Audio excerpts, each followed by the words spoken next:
Welcome back to the Scotch and Outtakes podcast. I'm on my own again. This is the second part to my solo series going through my record collection.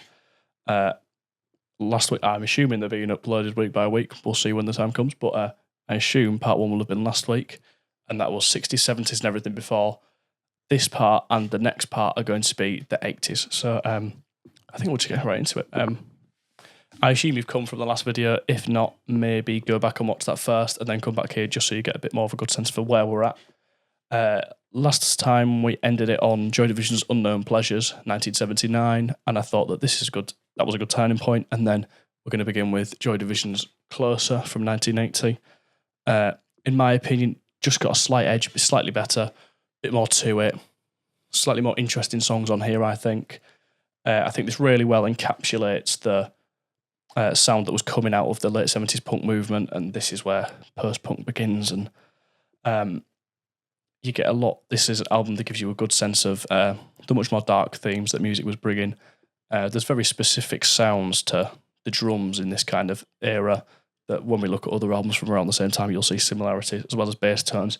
Guitars were often very thin or very quite gritty. There wasn't much, it was much more of a drawn back and quite raw sounds that to the around 1980 and the early 80s with post-punk stuff, and this is a great album if you want to listen to a bit of that. So yeah, and actually before we move on to what's next, I'll just talk about the three albums above me. So I didn't really know what to do with these because I didn't know where to place them in the order, but we'll begin with this Talking Heads live album, which I believe is called, the name of the band is Talking Heads, and one side of it is 77 to 79 live recordings, I think, and this side is 80 to 82, I think. I decided to put it in the 80s because in just a moment we are going to talk about Talking Heads Remain in Light, and I kind of want to have each band, the works of each band in one decade rather than talking about them in separate videos. Incredible live album, not quite as good as Stop Making Sense, but there's still some good stuff on there. There's early recordings of early live recording of Psycho Killer, which is great on there, and then there's also Cross-Eyed and Painless, The Great Curve, which is some of my favourites of the later stuff on this side.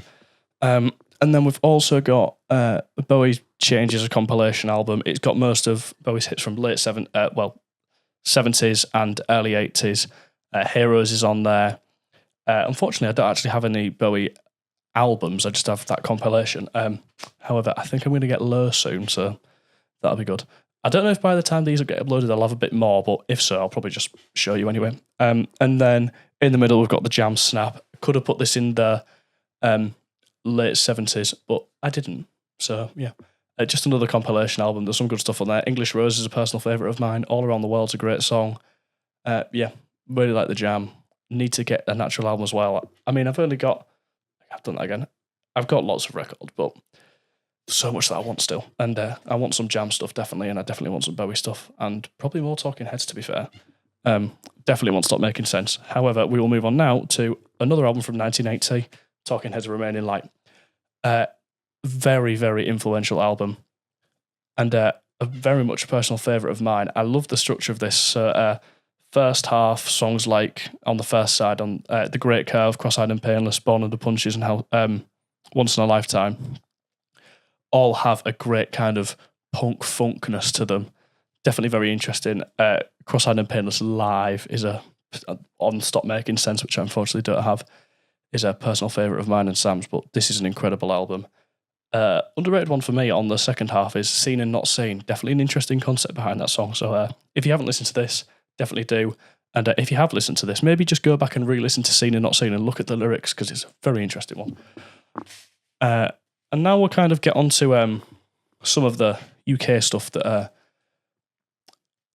Sex Pistols were very influential on early 80s bands, but also Joy Division, as one of the first post-punk bands, were very influential on music, specifically around the Manchester and Liverpool area. So we're going to have a little look at Liverpool. The Teardrop Explodes / Julian Cope. Great picture on the back there. Good haircut. I don't have any. I would love to have Kilimanjaro. There's some great songs on there.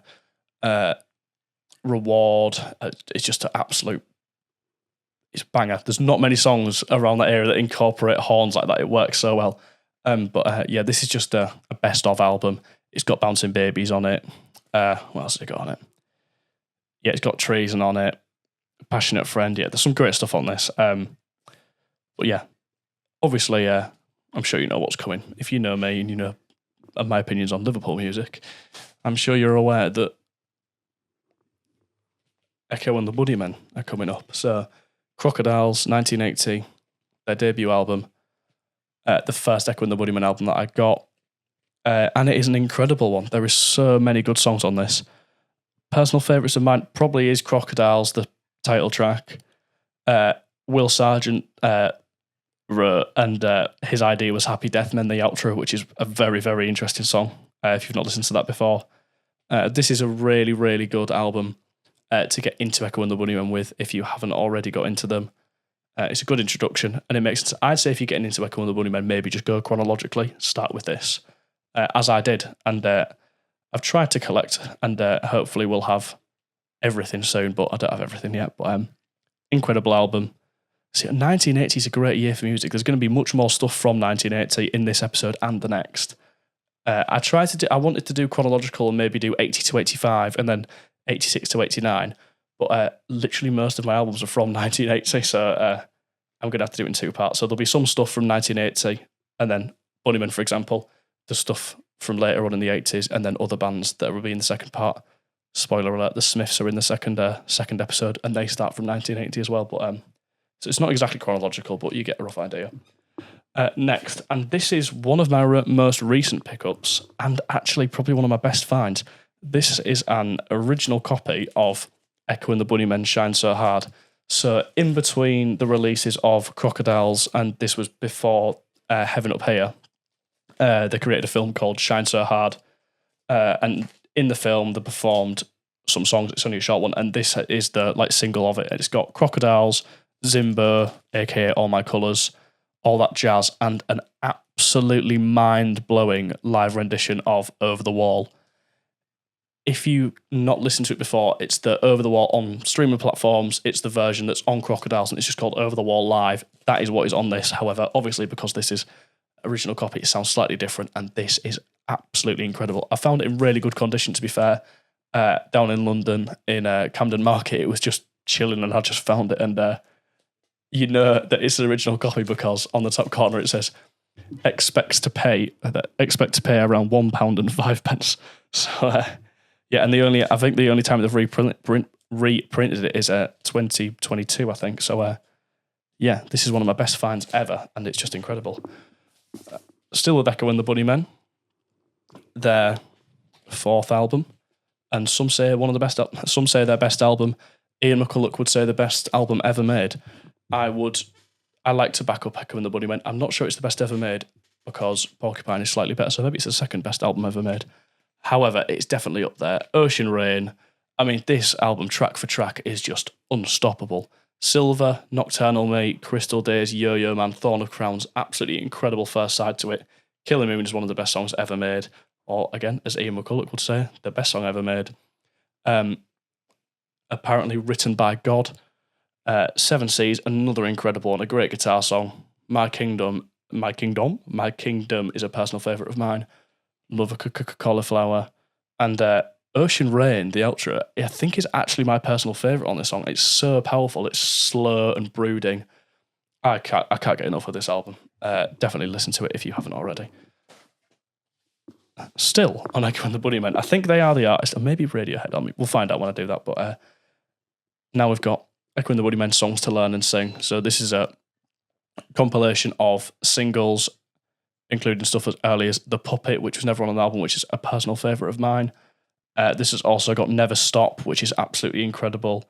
Bring on the Dancing Horses. There's some really good stuff on this. And it's a great compilation album for getting ready. I love this. Fire alarm. I'm not going. It'll stop in a sec. Yeah. Great compilation. I think this is probably one of the best compilation albums ever made. It's absolutely tens for tens for tens for tens for tens. Back of Love, Cutter, Silver, Seven Seas, Do It Clean. Do It Clean's a great song. This is amazing. Someone's turned it off. Brilliant. Thank you. I bet that was Sam. Okay, next. This is an interesting one. My dad got me this not long ago. It's a limited edition colour vinyl. It's Echo and the Bunnymen live in Gothenburg, Sweden, April 24th, 1985. It's a Dear Boss vinyl. It's only one of 300, it says down there on that black sticker. I'll just give you a quick look at it because it's definitely a... I've not been getting out my records because most of my coloured vinyl is later on. I don't have any stuff, but look at that. That's beautiful, isn't it? Yeah. And this is really cool, actually. It's got, set list-wise, a cover of In the Midnight Hour, which is a great song. Not originally by The Jam, but I assume it's a cover of the Jam version. Gods Will Be Gods is on here, which is, I think, my favourite Echo and the Bunnymen song. And it's also got, at the end, an interview, which includes like snippets of some covers that they did, including Soul Kitchen and Paint It Black. And yeah, it's definitely an interesting... One of my favourite records that I own. It's definitely a fairly unique one. If you know about Echo and the Bunnymen at the time and just the 80s scene, you will know that there was a very big rivalry with U2. Now, I don't have any albums. I just have this live album, Under a Blood Red Sky. I'm not actually massive on U2. I didn't buy this. I just stole this off my dad. But the live version of I Will Follow on this is absolutely incredible, to be fair. Bono's actually like... He's got so much energy in this performance. The bass tone's amazing. It's a really nice sounding live album. Sometimes live albums from around this time don't just... As much as it's exciting and it's nice to like hear it actually live, they don't actually sound that good. This is an incredible sounding live album. So, yeah, would definitely recommend. Especially I Will Follow. And actually, yeah, never mind, ignore me. And finally, we're going to do one last album from 1980. I mean, not all of this has been from 1980, but all the people that we've gone through have begun in 1980. The Cure, 17 Seconds. Not their first album. Free Imaginary Boys was 1979. I don't have the album, but I do have a very nice hot pink Barbie t-shirt. And this is the only Cure album I have, and it is a great one. A Forest, M's a personal favourite of mine. Play for Today, Secrets, a very, very, very, very, very good album. The Cure are definitely a very interesting band to get into because they've got such a wide range of sounds. Even just over the 80s, they go in this really dark gothic place. They have mid-80s very poppiness, and then by the time we get to 89 with Disintegration, they've kind of combined those, and it has dark themes, and it's goth still, but it's got much more replay value. It's poppy. Songs like Lullaby, massive hits at the time because they learned how to do it dark, and then they learned how to make it poppy, and then they've put it all together.